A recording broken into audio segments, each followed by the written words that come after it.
Hello friend, कैसे हो आप सभी। आज हम करेंगे क्लास 11th का चैप्टर 1 सेट थ्योरी। सबसे पहले सेट थ्योरी करने से पहले आपको पता होना चाहिए सेट होता क्या है। Set is a well defined collection. Set is a well defined collection of any object।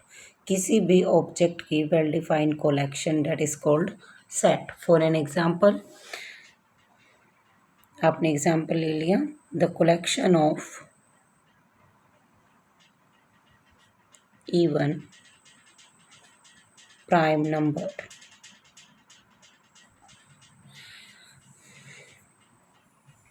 Okay, मैंने बोला कि ऐसे नंबर्स की कलेक्शन जो इवन भी है प्राइम भी है, तो आप कहोगे मैम दैट इज टू, वो टू है। ओके, सबके दिमाग में। तो अगर हम सिंपल भाषा में बात करें सेट की, तो सेट एक वेल डिफाइन, जिसको आप इजीली डिफाइन कर सको, दूसरे बंदे को बिल्कुल इजीली बता सको भाई ये चीज़ बिल्कुल परफेक्ट यही होती है। आप चाहे लाख बंदों में खड़े हैं, आपके ओपिनियन बिल्कुल एडजस्ट हैं, आपके ओपिनियन वहाँ पे डिवाइड नहीं हो रही, डैट इज़, इसलिए आपका वहाँ पे क्या बन जाएगा, वो सेट बन जाएगा। अब मैं आप किसी से पूछ लो इवन प्राइम नंबर क्या बोलेगा, वो टू होता है। ठीक है, अगर मैंने यहीं पर एक ऐसा से ले लिया एग्जाम्पल, मैंने पूछा dangerous animal in the world, in the world, world के अंदर डेंजरस एनिमल। आप कहोगे देखो मैंने बोला टाइगर, आपने बोला ना जी टाइगर नहीं है लॉयन, फिर किसी ने डॉग बोल दिया, किसी ने यहाँ पे कैट बोल दिया। यानी हर एक बंदे के यहाँ पे जो ओपिनियन है वो क्या हो गई, डिवाइड हो गई। अगर यहाँ पे ओपिनियन हमारे डिवाइड हो गई, it is not a set, फिर आप इसको सेट नहीं बोल सकते। ओके, यहाँ पे ओपिनियन हमारे डिवाइड नहीं थे, इवन प्राइम नंबर का सिर्फ एक ही सेट बनता है, डेट इज़ टू, इसलिए yes it is a set, इसलिए क्या बन गया, सेट बन गया था। आई थिंक यहाँ तक का आपको समझ आ गया होगा। फिर आता है हमारी टाइप ऑफ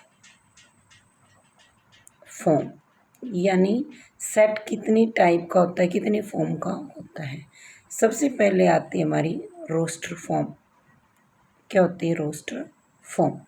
अब रोस्टर फॉर्म होती क्या है, एक्चुअल में आपको ये दे दिया जाएगा, जैसे मैंने बोल दिया the set of the vowel of English alphabet, English alphabets. ठीक है, मैंने बोला कि the set of the vowel in English alphabet, English alphabet के अंदर वॉवल का सेट। तो आप एक हो गई सेट बनाया, सेट अगर है तो आप सेट का नाम दोगे, मैंने उस सेट का नाम दे दिया ए, कोई सेट है उसका नाम ए दे दिया। सेट की पहचान है करली ब्रैकेट स्टार्ट, रोस्टर फॉर्म में है, वॉवल होते कितने हमारे, ए, ई, आई, ओ, यू।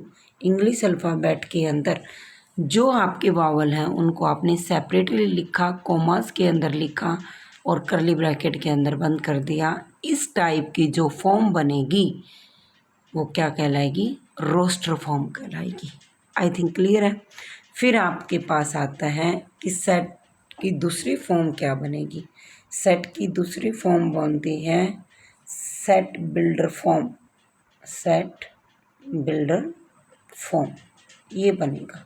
अब सेट बिल्डर फॉर्म हमारी क्या होती है, सपोज किया मैंने यहाँ पे एक सेट ले लिया, 2 मैंने बोल दिया 4, फिर बोल दिया 6, 8, फिर यहाँ पे मैंने 10 और इसको क्लोज कर दिया। अब यहाँ पे आपको बिल्कुल क्लियर दिख रहा है कि ये 2 की टेबल चली हुई है। और आपने सेट बिल्डर फॉर्म की फॉर्म में लिखना है। तो सेट बिल्डर फॉर्म ये कहती है स्टूडेंट कि आप सेट क्या है आपका ए, आप लिखिए एक्स, एक्स क्या है आपका, एक्स कोई भी आपका नेचुरल नंबर है, एक्स क्या है आपका नेचुरल नंबर, आपको कि एक्स किससे बिलोंग कर रहा है, नेचुरल नंबर से बिलोंग कर रहा है। उसकी फॉर्म कैसी है, टू का मल्टीपल है, किसका मल्टीपल है, टू का मल्टीपल। एन किससे बिलोंग कर रहा है, एन भी हमारा नेचुरल नंबर से बिलोंग कर रहा है, लेकिन एन के ऊपर क्या कंडीशन लगा रखी है, एन के ऊपर कंडीशन है टू वंजा से तो ये शुरू हुआ है, इक्वल टू भी है, और कहाँ तक गया है, 5 तक रनिंग कर रहा है। आपके पास ये सेट दे दिया, उसने आपने सेट बिल्डर फॉर्म में लिखा एक्स, एक्स किससे बिलोंग कर रहा है, नेचुरल नंबर से बिलोंग कर रहा है, और किसकी टेबल दिखाई दे रही है आपको, टू की टेबल दिख रही है, तो x is equal to 2n, यानी टू इज द, आप ये भी लिख सकते हो x is the multiple of 2। तो n कैसा है, नेचुरल नंबर से बिलोंग कर रहा है, n के ऊपर क्या कंडीशन है, 1 के ग्रेटर और 1 के इक्वल भी है, और लेस देन और इक्वल टू 5 भी है। तो ये जो फॉर्म बनेगी, ये जो फॉर्म है that is called set builder form. I think clear है। फिर आपके पास आता है नल सेट।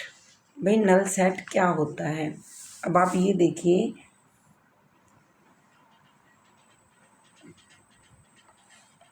ये देखिए नल सेट आता है हमारा,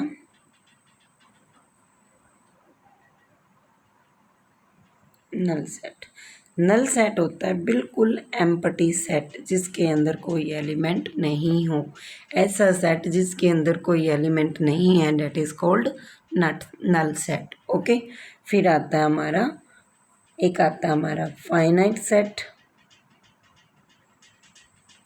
एक आता है हमारा इनफाइनाइट सेट। फाइनाइट सेट जैसे कि नाम से पता चल रहा, फाइनाइट, जो सेट आपका काउंटेबल है that is called finite set, countable set होगा वो फाइनाइट सेट होगा। फॉर एग्जांपल मैंने सेट ले लिया यहाँ से, जैसे अभी पीछे लास्ट में हमने एक एग्जांपल लिया था 2 4 6 8, तो ये 2 की टेबल है, 4 तक रनिंग कर रही है, तो ये रुक चुकी है, काउंटेबल आप गिन सकते हो, that is called finite set. और मैंने ये बोल दिया अनकाउंटेबल, अनकाउंटेबल सेट को क्या बोलोगे, इनफाइनाइट सेट। मैंने बोल दिया यहाँ पे जैसे 2 4 6, और मैंने यहाँ पे डैश डैश डैश डैश ऐसे लगा के छोड़ दिया, तो आप इसको काउंट नहीं कर रहे, that is called infinite set. I think clear है यहाँ तक का। फिर आता है हमारे पास एक सिंबल का यूज़ किया जाता है फाई, इसको बोलोगे आप फाई। अगर इसके ध्यान से देखो, इसका फाई मीनिंग है, अगर आप इसको ध्यान से देखो, फाई अगर आप बोल रहे हो तो आपको समझ जाना है फाई एक किस्म से एम्पटी की तरह, बिल्कुल खाली है, बिल्कुल खाली सेट की तरह, बिल्कुल एम्पटी है, कुछ नहीं है इसके अंदर जब आपने ये लगाया। लेकिन कई बार एग्ज़ाम के अंदर देखने में मिलता है, हमें नोट डाल दे तो यहाँ पे अगर देखने को मिलता है कि फाई के अंदर मैंने करली में बंद कर दिया, ऐसे किस करली ब्रैकेट के अंदर बंद कर दिया, मैंने बोलना था जो करली के अंदर जाएगा वो सेट बन के निकलेगा। तो अब ये पहले तो इसकी कोई वैल्यू नहीं थी, जैसे इसने करली के अंदर मैंने डाला तो ये एक एलिमेंट बन चुका है, एलिमेंट की तरह काम कर रहा है, ये क्या बन चुका है, एलिमेंट बन चुका है। अगर ये एलिमेंट बन चुका है तो कितना एलिमेंट है इसके अंदर, 1 एलिमेंट। तो ये किस टाइप का एलिमेंट बन चुका, सिंगलटन, क्या बन चुका है, सिंगलटन एलिमेंट है, सिंगलटन सेट की तरह काम करेगा। तो जिस सेट के अंदर सिर्फ 1 एलिमेंट होगा वो कैसा सेट होगा, सिंगलटन सेट होगा। आई थिंक क्लियर है यहाँ तक की बातें आपको। तो फाई जब करली ब्रैकेट के अंदर डाला जाता है, फाई हो चाहे कोई भी हो, कोई मान लो आपके पास ये है, ठीक है, अब तक तो ये एलिमेंट था लेकिन इसको आपने करली के अंदर डाल दिया तो ये क्या बन गया, सेट बन चुका है। ओके, यहाँ तक का आप लोगों को मेरे ख्याल में बात समझ में आ चुकी होगी। फिर हमारा यहाँ पे आता है जो मेन मुद्दा है, सिंगलटन सेट हो गया, एम्पटी सेट हो गया, फिर मैं यहाँ पे इक्वल सेट की बात करती हूँ। भाई दो सेट एक दूसरे के इक्वल कब होंगे?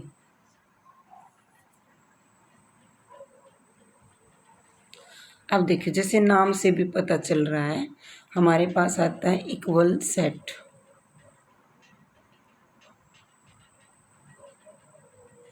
इक्वल सेट होते हैं जब आपके पास two set A and B are said to be equal if every element of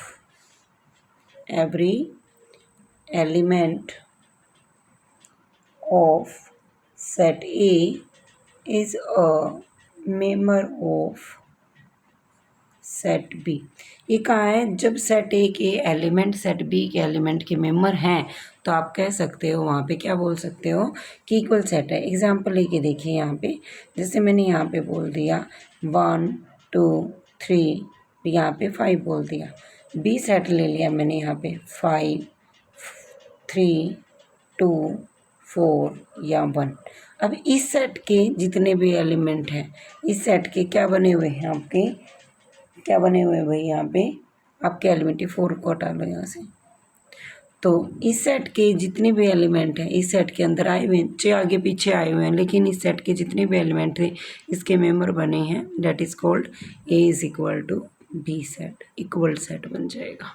okay, तो ये आपका यहाँ तक का मैटर आपको समझ में आ गया होगा जो मैंने आपको बताया है। फिर आता है आपका फाइनाइट हो गया, इनफाइनाइट हो गया, इक्वल सेट हो गया। फिर आपका आता है, एक मिनट को, सबसेट का टॉपिक। देखिए काफ़ी इम्पोर्टेंट है सबसेट का टॉपिक।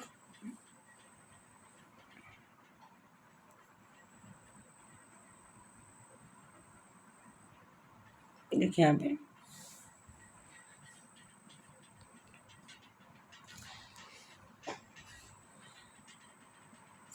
सबसेट,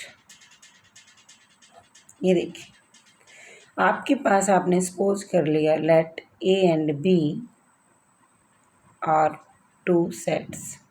आपने सपोज कर लिया ए और बी दो सेट्स हैं, तो ए बी का सबसेट कब बनेगा? आप कहोगे if every element of set A, every element of set A is an element of set B, then A is called subset of B।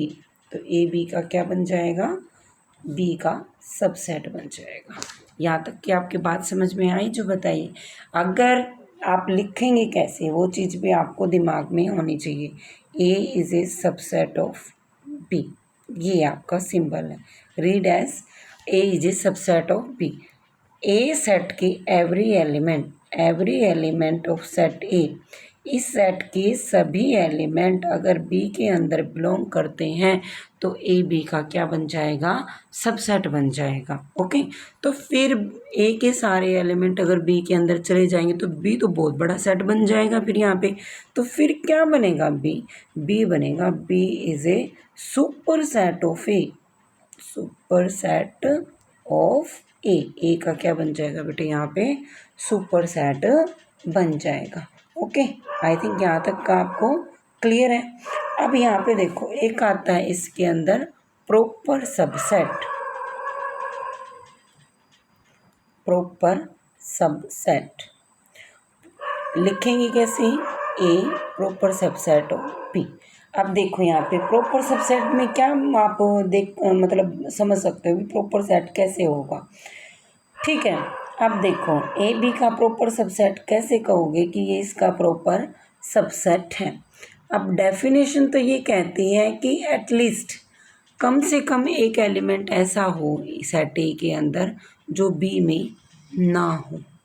एक element, at least one element of set A does not contain in set B, that is called A is the subset of B, proper subset of A। क्या बोला मैंने कि set A के अंदर at least one element, इसके अंदर सब एक ऐसा एलिमेंट एटलीस्ट यानी कम से कम एक एलिमेंट ऐसा हो डज नॉट बिलोंग्स टू यानी इस किसके अंदर बिलोंग नहीं करे, सेट बी के अंदर बिलोंग नहीं करे, that is called proper subset होगा। आई थिंक क्लियर है यहाँ तक की आपकी बातें। अब बात आती है कि जो फाई होता है, नोट डाउन कीजिएगा ये बात, phi is a subset of every set. Phi एक ऐसा होता है जो सभी का क्या होता है, सबसेट होता है। हर एक सेट अपने आप का भी सबसेट होता है, ठीक है। ये भी आपने याद रखना है कि every set is a subset of itself. ये दोनों बात आपको बिल्कुल फिट रखनी है कि every set is subset of itself. अपने आप का क्या होता है, वो सबसेट होता है। फाई तो होता ही है, ये भी होता है, ओके। अब आपके पास आता है कि नंबर ऑफ सेट या सबसेट निकालने का फॉर्मूला क्या होता है, जनरली हम यूज़ करते हैं। मान लीजिए आपने बोला है एक सेट है, एक सेट के अंदर मैंने बोल दिया 1 2 3 और अप टू n एलिमेंट हैं, तो टोटल नंबर ऑफ सबसेट का फॉर्मूला रहेगा 2 की पावर n। क्या रहेगा, 2 की power n। For an example अब देखो सबसेट बनाते कैसे हैं वो चीज़ भी आप क्लियर करेंगी। मान लो मैंने बोल दिया, इसी पे बेस्ड एक क्वेश्चन ले रहे हैं। मान लो मैंने बोल दिया एक सेट है, एक सेट के अंदर मैंने बोल दिया 1 2 3 3 एलिमेंट है। मैंने बोला कि नंबर ऑफ सबसेट बताइए यहाँ पे कितने बनेंगे भाई। आप कहोगे मैम n क्या होता है, टोटल नंबर ऑफ एलिमेंट, तो कितने एलिमेंट है 3, तो 2 की पावर 3, तो 2 की पावर 3 8 सबसेट बनेंगे। अब देखो बनेंगे कैसे वो चीज़ आप देखिएगा। अब मैंने 2 मिनट पहले ये बताया था 5 is a subset of every set. 5 सबका सबसेट होता है, सिंगलटन 1, सिंगलटन 2, सिंगलटन 3, फिर 2 2 के पेयर 1 2 1 3 2 3, फिर देखो 2 2 के पेयर कंप्लीट हो चुके हैं 1 2 3। अब देखिए यहाँ पे 5 सिंगलटन 1 2 3 1 2 1 3 2 3 दिस 1 2 3 4 5 6 7 8। तो यही बोला था ना ऊपर, कितने सबसेट बन गए इसके, 8। सबसेट बनाने का ये फॉर्मूला है, ओके। फिर इसके अंदर एक पावर ऑफ सबसेट का भी बिल्कुल यही बनेगा, power of subset. Power of subset कैसे बनते हैं, जब आपके पावर ऑफ सबसेट के लिए सबसे पहले सबसेट का होना ज़रूरी है। अब मैंने बोला एक सेट दे दिया यहाँ पे, जैसे 1 2, अब इसने सबसेट बनाया, एक सेट था single 5 is a subset of every number, 5 singleton 1 singleton 2, फिर कहोगे मैम 1 2, तो इसके 4 सबसेट बन चुके हैं। जब इन सबसेटों के आपको बाहर के करली के अंदर बंद कर दिया तो आप क्या कहलाएगा, वो पावर ऑफ सबसेट कहलाएगा। फॉर्मूला वही रहेगा 2 की पावर n का, लेकिन लिखने का तरीका चेंज हो जाएगा, ओके। तो यहाँ तक कि आपकी बात समझ में आई होगी। नेक्स्ट जैसे कोई अपनी नेक्स्ट इस टॉपिक के ऊपर वीडियो आएगी तो क्वेश्चंस के साथ आएगी हमारी यूनियन, इंटरसेक्शन, सब्ट्रैक्शन, ये सारी चीज़ें हम डिस्कस करेंगे। क्या कुछ होगा, सारा इंट्रो होने के बाद हम क्वेश्चन लगाएंगे। तो आई थिंक आपको यहाँ तक का कंप्लीट हुआ होगा, समझ आया होगा। तो मिलते हैं नई अपडेट के साथ, तब तक के लिए जय हिंद।